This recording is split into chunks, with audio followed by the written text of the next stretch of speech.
Hi Aries, welcome to your weekly love reading.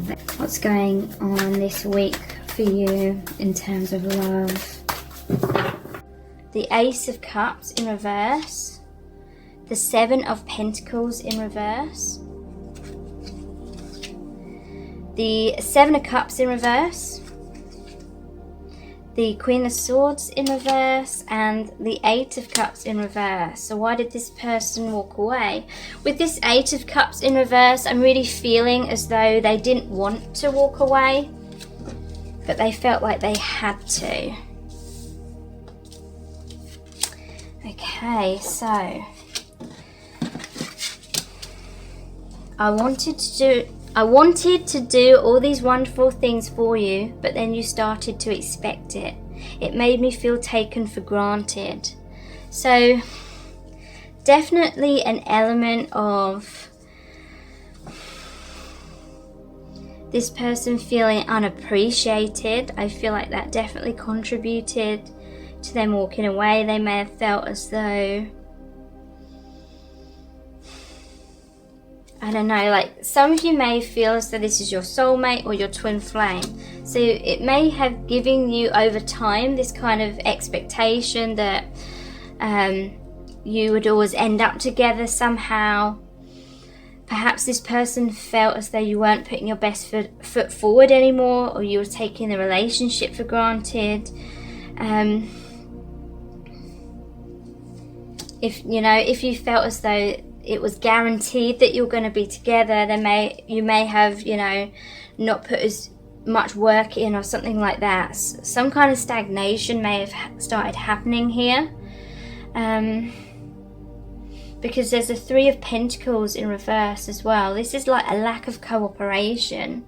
Some of you may not have even consciously realized that you weren't cooperating with this person.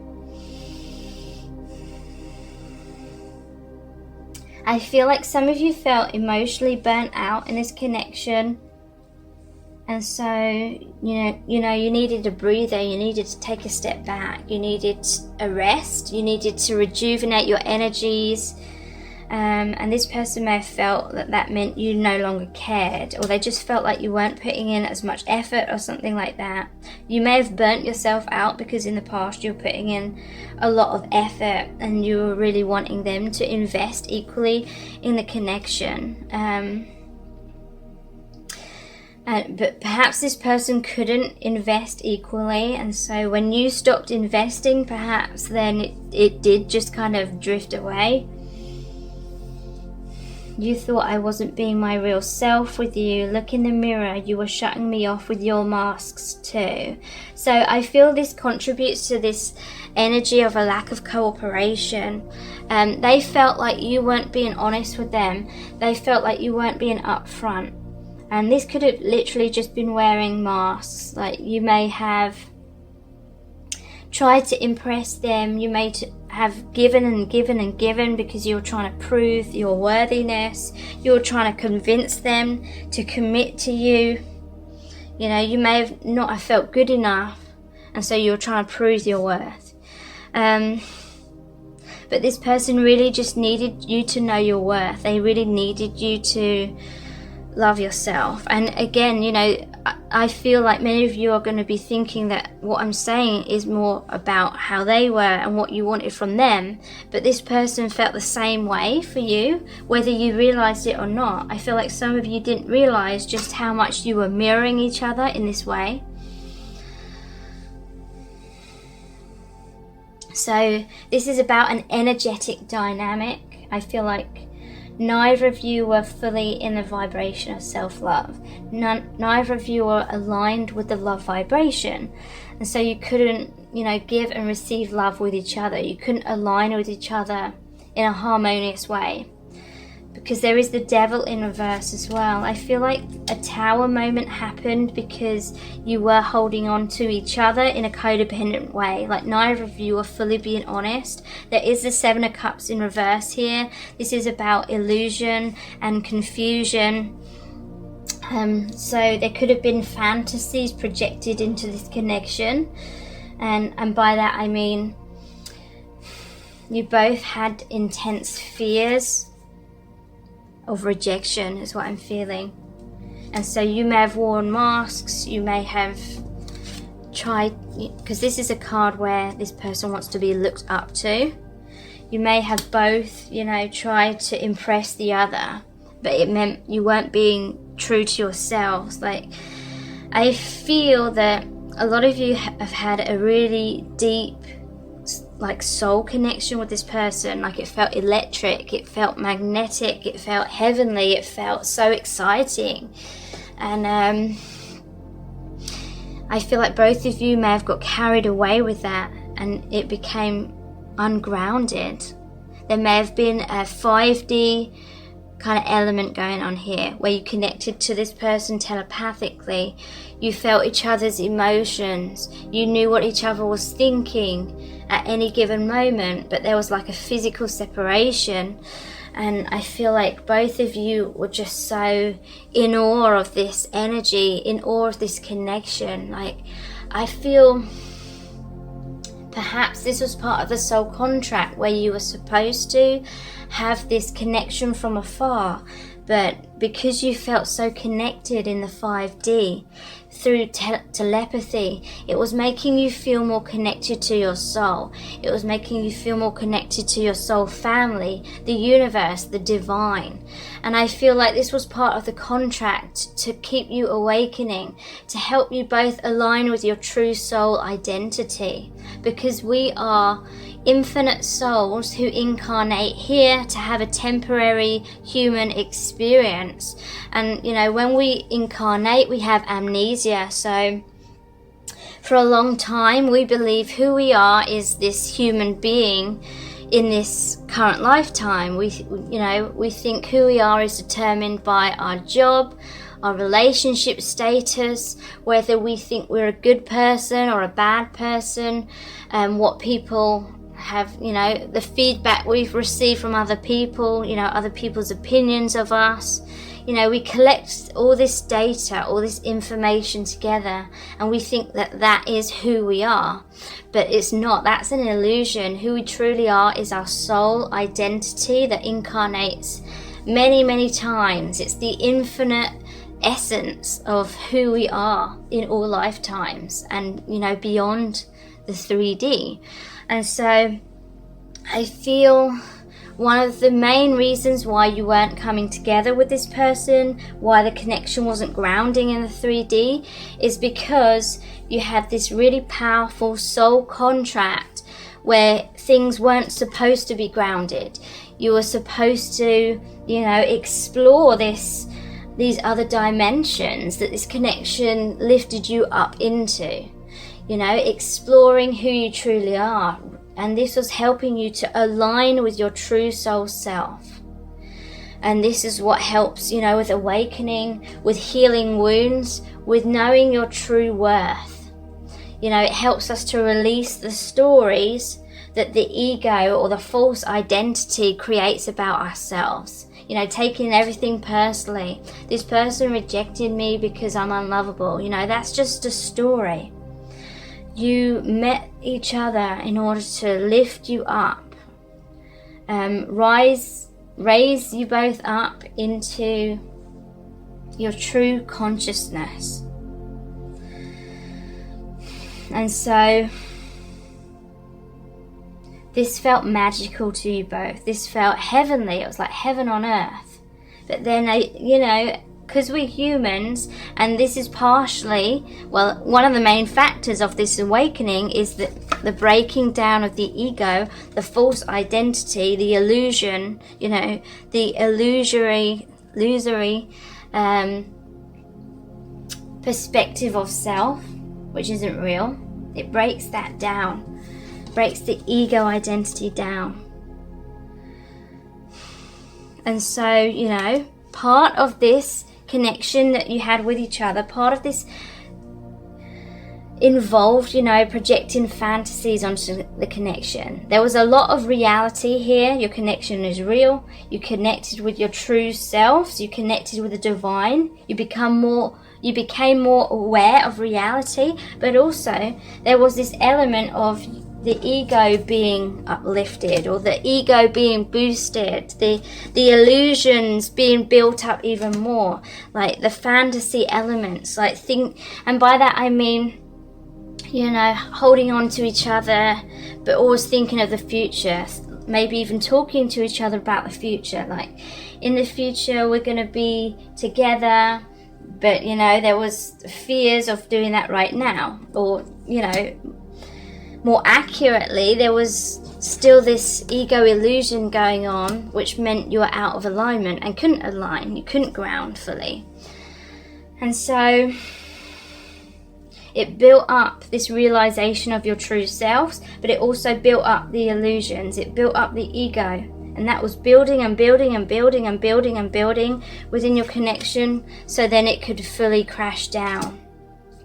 A really tough lesson here. You know, the masks, they had to crumble. This idea that I've got to pretend that I'm someone else to be lovable, to be accepted, to be loved, for this person to commit to me. You know, those illusions were being built up and built up and built up because you both felt as though the masks were making your connection solid, but it was blocking the true alignment on this soul level, the true inner union with knowing who you truly are, therefore knowing your true worth.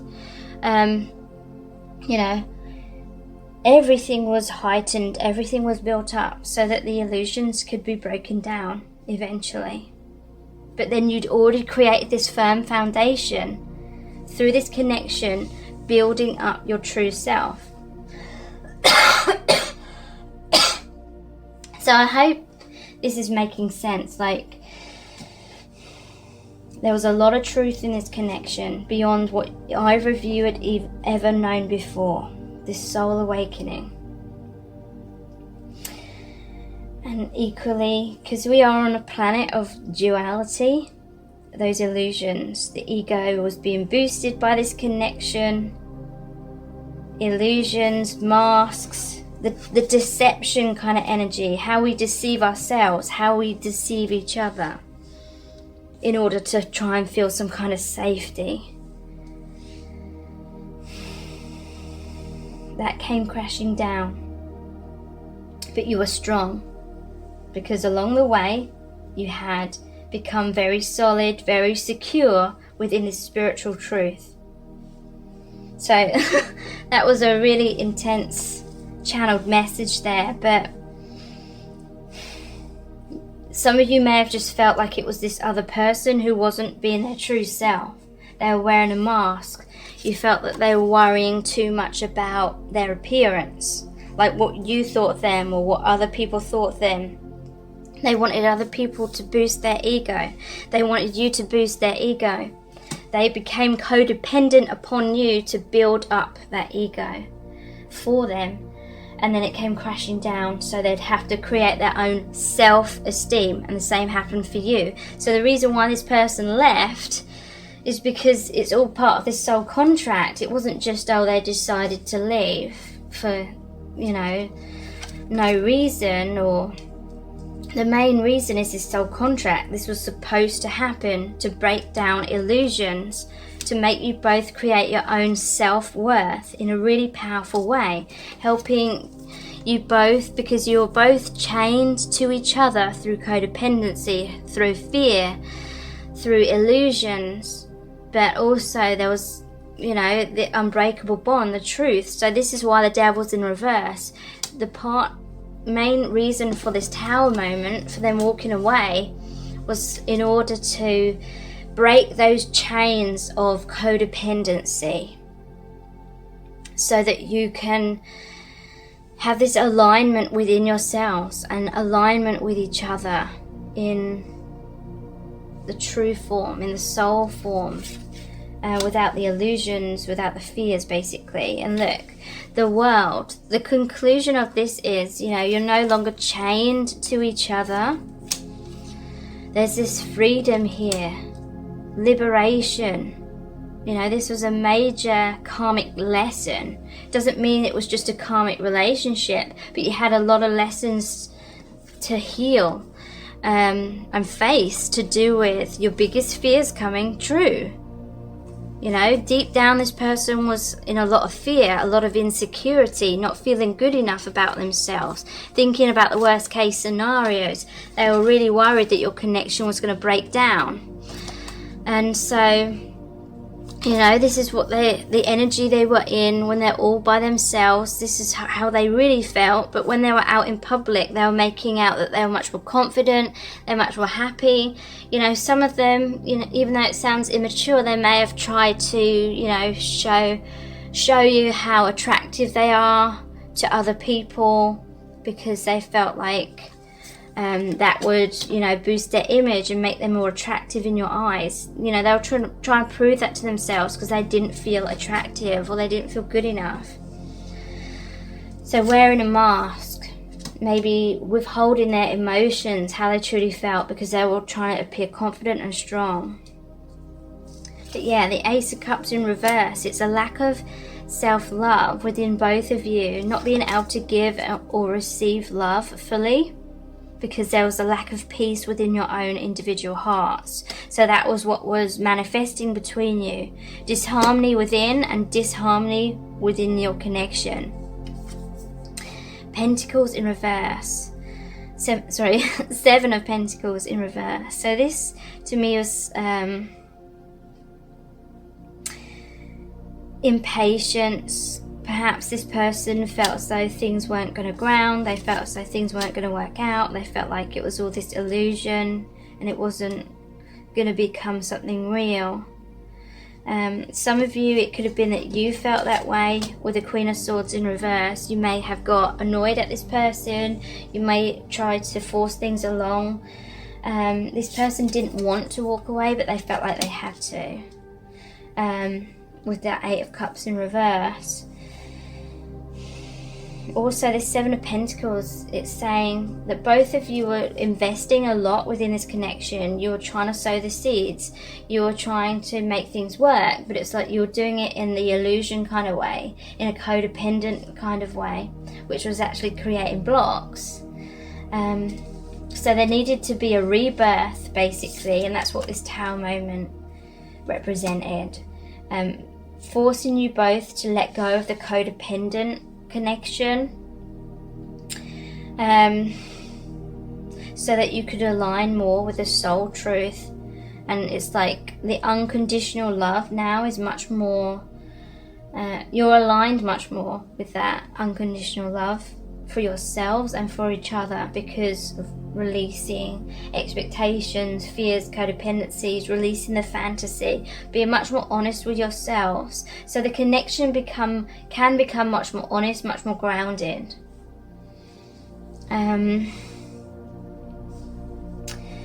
We are mirrors. We both tried to chase emotionally unavailable people to heal our abandonment wounds. So this person was emotionally unavailable because they weren't loving themselves. But this is saying that you're mirrors and you weren't loving yourself, so you were emotionally unavailable to them as well. Anytime anyone's wearing a mask, it means they're unavailable. They're hiding behind that mask. They're hiding behind the walls. And I feel like you're both doing that. So you're both emotionally unavailable. So you were both chasing each other by trying to appear to be something that really you didn't feel like you were. Trying to appear much more confident or much more powerful, much more stable than what you really felt. This could mean that for some of you, this person chased someone else. Like if you were giving and giving and giving and you were always there for this person, they may have had like childhood wounds of, you know, feeling abandoned and rejected. So they may have chased someone else who was running away from them because it was subconsciously their inner child trying to get someone emotionally unavailable to love them. So if you were too available to them on a certain level, you know, and you were offering everything to them on a plate kind of thing, there was still a subconscious part of their inner child that was trying to chase someone emotionally unavailable. So, you know, that may have been someone else they started chasing. And that may have really upset some of you, because you may have seen this other person was using and abusing this person, but this was them trying to subconsciously work out this whole need to love self and not basing sense of self-worth on someone else, his opinion of them. If my true needs were being met, then I'd be with you. Something was missing. So this is really saying that you didn't fully understand this person's needs, or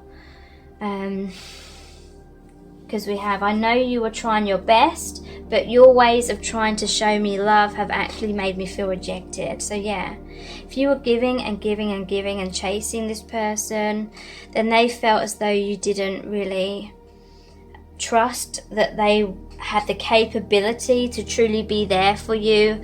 You felt that they weren't capable of putting in the real work, or being an equal in the relationship, and so that's why you were putting in all the work. And then they felt that that was an indirect rejection because you thought that they were incompetent, or you weren't accepting what they could offer you because you felt like they should be offering you more, and they felt like they couldn't live up to that, and they felt like you were in love with a fantasy that you projected onto them, or you were in love with their potential, but not what they were actually giving you, or not who they actually were in that moment. And so that's also why they walked away. They may have, you know, just felt that you're not really letting them get close to you because you're being unrealistic about what they can do for you or what they were giving to you. So yeah, just this deeper sense of their real needs weren't being met. I feel like this person needs to feel that they are looked up to, that what they give is enough. They may have, you know, some of them may have met someone else where they felt that those needs were being met. And you know, you may have seen this person giving more and being an equal in that relationship with the other person, but they weren't with you. And a lot of it was to do with the sheer intensity of your connection as well, and you know, the emotional upheaval, feeling emotionally all over the place because of the awakening, because of the breaking down of the ego. And so, you know, it's not easy to be harmonious when all that intense life lessons are happening. And thank you so much.